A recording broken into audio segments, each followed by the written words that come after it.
Na semana passada, Jair Bolsonaro causou polêmica por falar um absurdo, dizer que é uma grande mentira que pessoas passam fome no Brasil.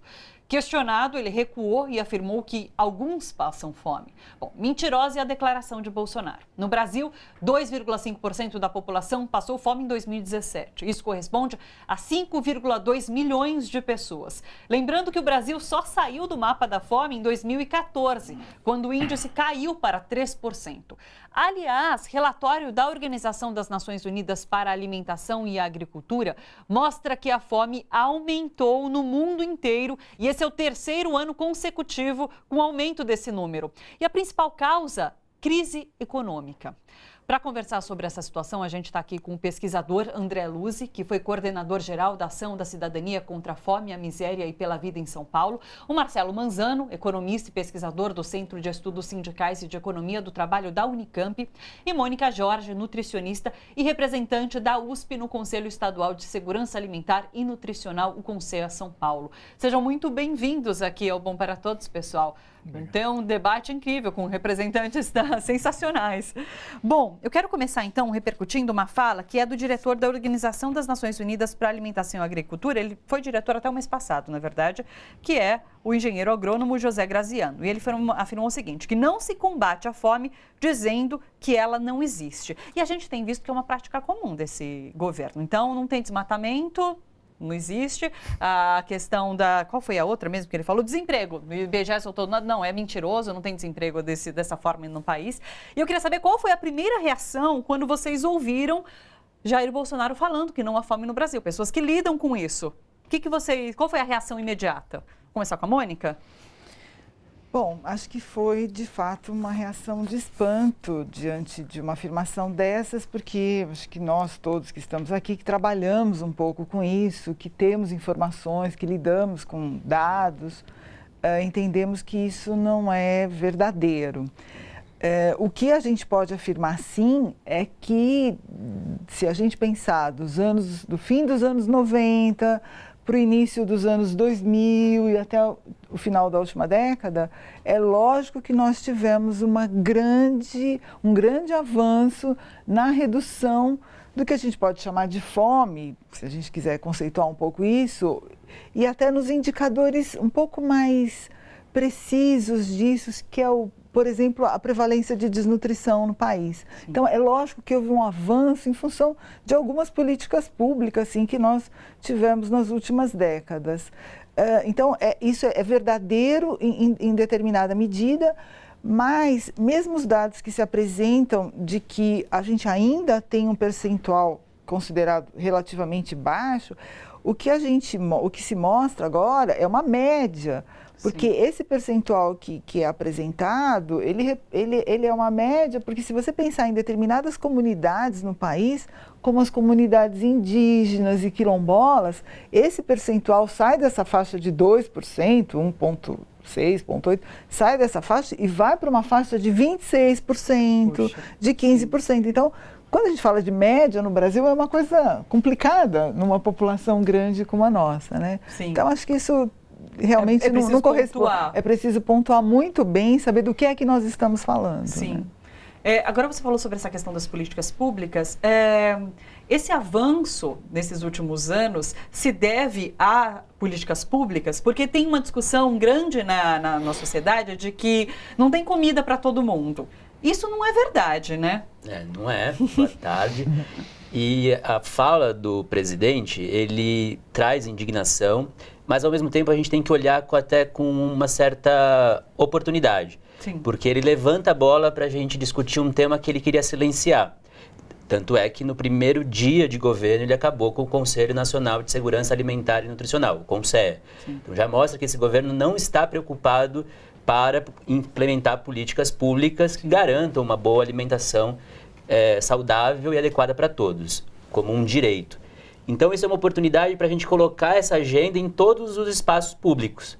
O Betinho dizia que a alma da fome é política e está nesse combate à fome o germe da mudança.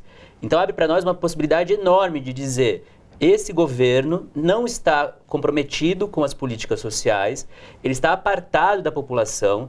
Dizer que não tem fome no Brasil é desconhecer o país, é não pisar o solo, é não falar com as pessoas, e mostra o quanto a gente precisa avançar num debate público para a construção dessas políticas. Sim.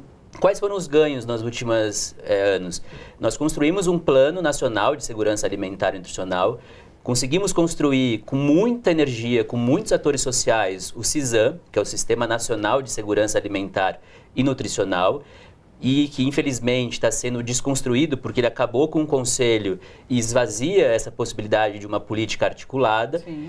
E nós estamos vendo o quanto é muito nefasta a construção desse governo, do governo Temer, com relação à reforma trabalhista, com a reforma da Previdência e agora a reforma tributária que eles querem impor.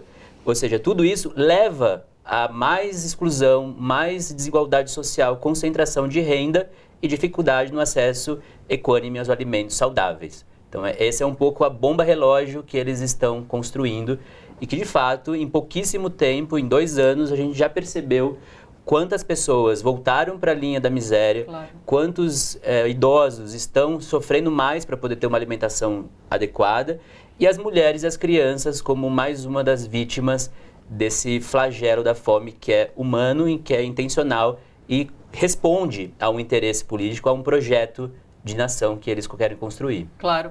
Marcelo Graziano fala, né, sobre essas 3 questões que levam à fome. Então, ele cita conflitos armados, questões climáticas extremas, enchentes, enfim, e crise econômica. Mas 85% dos países em desenvolvimento têm a crise econômica como principal fator da fome.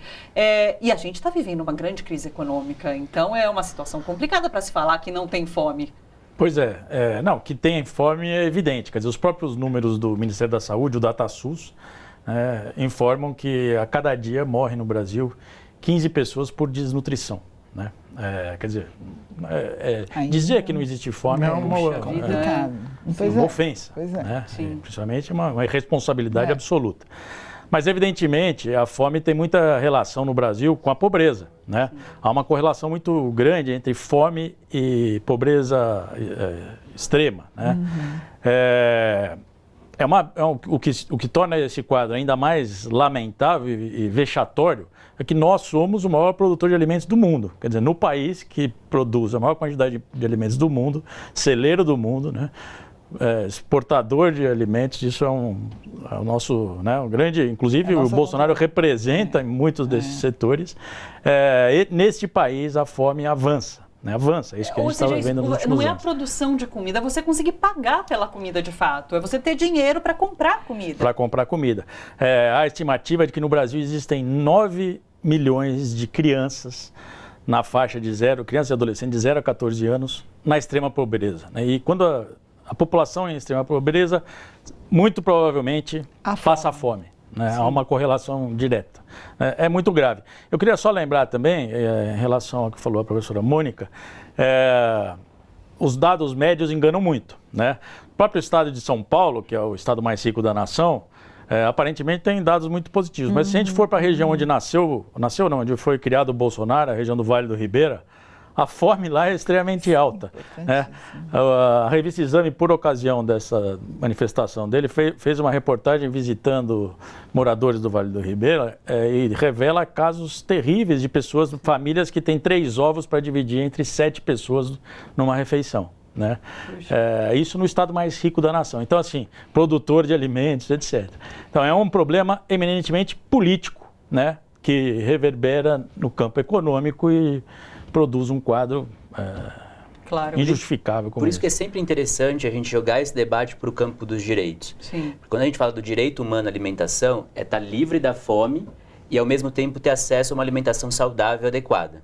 Então, como é que a gente pensa o combate à fome? Articulando diferentes serviços que a população vai ter acesso. A educação de qualidade, trabalho, saúde. Isso vai dando um arcabouço, né, uma cobertura de cidadania para esse indivíduo se inserir na sociedade. E por meio das políticas públicas de segurança alimentar e nutricional, ter o acesso a circuitos curtos de alimentação. Nós poderíamos pagar muito menos pela alimentação se a gente tivesse um sistema em que nós estivéssemos mais próximos dos produtores. Sim. Se os consumidores tivessem uma rede de solidariedade e pudessem comprar dos pequenos agricultores. Aliás, hoje é o dia da agricultura familiar. Sim. É bom a gente valorizar essa prática que garante acesso à terra, a manutenção dos recursos naturais, como as sementes, a água. Inclusive a produção do pequeno agricultor que chega à nossa mesa, Que né? chega à nossa mesa. Sim. 80% da alimentação no mundo é da agricultura familiar. Sim. Então, o que a gente precisa compreender é qual o jogo que esse governo quer fazer. Se é valorizar a agricultura familiar, ou a agricultura em pequena escala, ou colocar renda para as grandes empresas. E a gente viu nesses 6 meses de governo que foram liberados 290 agrotóxicos. Sim. Né, todo o recurso que tem sido colocado na política, representada na política da agricultura, é para as grandes empresas que estão garantindo a manutenção desse governo. Sim. E olha que interessante essa fala do José Graziano, né? Os principais causas: conflitos, questões climáticas e a crise econômica. Bom, na parte dos conflitos, o que mais o governo tem feito é incentivar as disputas. Verdade. De lado a lado, parte a parte, criando falas homofóbicas, falas contra as religiões, contra os grupos de suas origens. Sim. Então ele está fomentando o conflito interno, onde a gente não tinha isso de uma forma tão colocada como política pública, né, de um governo. Mudanças climáticas, a gente tem visto a atuação do governo em relação à Amazônia, o Fundo da Amazônia, a liberação do agrotóxico, não preservação das nascentes, dos mananciais, vendendo a água. Então, mudanças climáticas, Em mudanças climáticas, nós vamos vivenciar. Sim. E das crises econômicas, a desigualdade é a política do governo, ser um governo hiperliberal.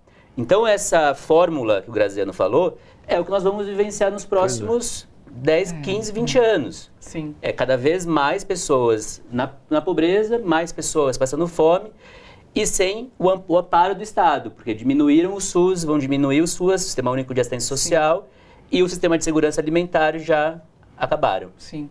Agora, em termos nutricionais, queria saber de você, Mônica, porque quando a gente fala em fome, tem uma questão de segurança alimentar também. Outro dia eu estava assistindo a um videozinho assim no YouTube que mostrava, faça boas ações. E daí tinha uma pessoa em situação de rua, e daí ia lá uma pessoa, não vou dar uma moedinha, vou lá comprar um lanche de fast food, porque hoje em dia é barato. Então eu vou lá comprar um lanche por R$5, enfim, e vou dar para essa pessoa. Mas não é isso, né? Eu acho que toda essa questão é bastante complexa nesse sentido. E quando a gente fala mesmo de políticas públicas e de políticas intersetoriais, como o André menciona, a gente está falando disso, quer dizer, de uma possibilidade de atender muito mais gente. Então, é lógico que as pessoas na rua se sensibilizam e veem isso. Aliás, eu acho que esse é um outro fator importante que a gente anda observando muito mais recentemente, e acho que tem a ver com essa crise econômica, que é a população de rua, né, que também anda aumentando. Então, isso também vai mudando os nossos números, as nossas estatísticas. E aí, do ponto de vista nutricional, se a gente quiser ainda falar de fome, mas se você também quiser ir para um outro lado e falar de má nutrição, né? Então aí a gente vai falar de uma coisa muito maior. Então aí o país realmente tem problemas sérios, muito sérios, de uma questão que foi evoluindo. A gente foi passando por uma coisa que a gente costuma chamar de transição nutricional. A gente foi deixando hábitos alimentares mais tradicionais e mudando para hábitos alimentares que traduzem aí um modo meio, né, ocidentalizado e globalizado de alimentação, que são essas refeições rápidas, né? Mas tem a ver com acesso à comida? Se a comida estivesse sendo produzida mais próxima? Então, a questão complicada é essa. O que está distante, e a gente também consegue falar, não é, André, na questão da segurança alimentar, a gente tem, na cidade de São Paulo, alguns trabalhos já mostraram, desertos alimentares. Você tem bairros na periferia de São Paulo, nas regiões mais distantes, que você não tem feiras, você não tem sacolões, pelo contrário, você tem só pequenas vendinhas que só conseguem comercializar produtos industrializados.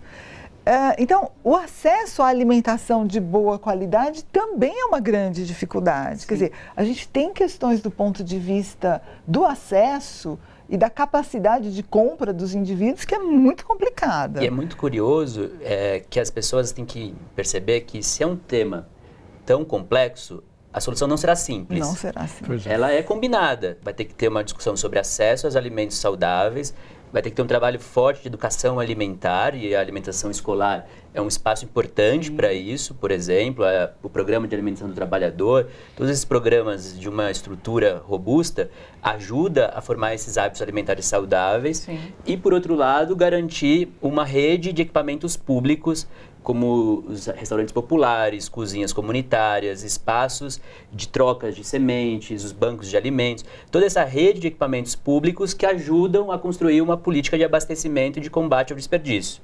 Tem mais essa, a gente tem um país ainda que convive com o desperdício em escala de quase 45% da produção. Então, falando da fome, da falta do acesso e, ao mesmo tempo, uma política de descarte que é imaginável em outro lugar, né? Agora, então, combinar esses cenários. Agora, Marcelo, a gente está fazendo isso? Essas políticas estão sendo pensadas? Está sendo dado andamento? Tudo que estava sendo desenvolvido no passado? Não, pelo contrário, né? Isso que é angustiante. Quer dizer, à medida que o André falava aqui, eu ia pensando, de fato, a fome é um problema complexo para ser enfrentado, é um problema que exige uma série de políticas, né? E algumas delas fundamentais estão sendo desmontadas. Então, assim, a começar, por exemplo, né, o programa Bolsa Família vinculado ao atendimento no posto de saúde das crianças, né? É uma contrapartida, né, para receber o Bolsa Família, né, os filhos têm que ser atendidos e tem que ter um acompanhamento nutricional justamente da saúde da família. Nós estamos desmontando o programa de saúde da família, né, com o fim dos mais médicos. Nós estamos perdendo capacidade de fazer esse tipo de apoio à população, não só para evitar a fome, mas para garantir qualidade, né, da nutrição. Então, estamos desmontando isso. O programa de apoio à agricultura familiar, né, que foi um projeto muito exitoso, premiado no mundo inteiro, que foi feito no governo Lula, no sentido de você garantir a compra da safra dos pequenos produtores, já que há uma instabilidade muito grande na renda dessas famílias. Então, você garante um horizonte, mantém a população no campo, né, o que tem uma série de benefícios, inclusive para o conjunto da sociedade. Tudo isso está sendo desmontado. Então, o problema é que a gente não só está vendo a fome crescer agora, nesse momento, como agora o esvaziamento, o desmonte das políticas públicas tendem a apontar um cenário de piora disso nos anos seguintes, né? Exatamente. Eu queria só lembrar, fazer uma analogia histórica aqui, que durante o milagre econômico, né, que foi um período de alto crescimento do PIB nos anos entre 67 e 73, ditadura militar, o Brasil foi um grande exportador de alimentos. Foi aí que a gente se tornou uma potência, a nossa agricultura avançou, modernizou, etc. Naquele período, a fome voltou a crescer no Brasil, né? O que mostra que nem sempre tem a ver com crescimento econômico, mas com o modelo de crescimento, com a forma com que a gente organiza a sociedade. Puxa, né? Sim. Então a gente pode ser um grande exportador de alimentos, Sim. jogar alimento fora e ao mesmo tempo manter a população sem acesso a isso. Olha só, você que curte a TVT e quer contribuir com a gente para que a nossa programação chegue cada vez mais longe, se inscreva no nosso canal do YouTube/Rede TVT e torne-se membro. Ou então faça a sua contribuição em nosso Catarse. É só acessar catarse.me/TVT. A gente agradece.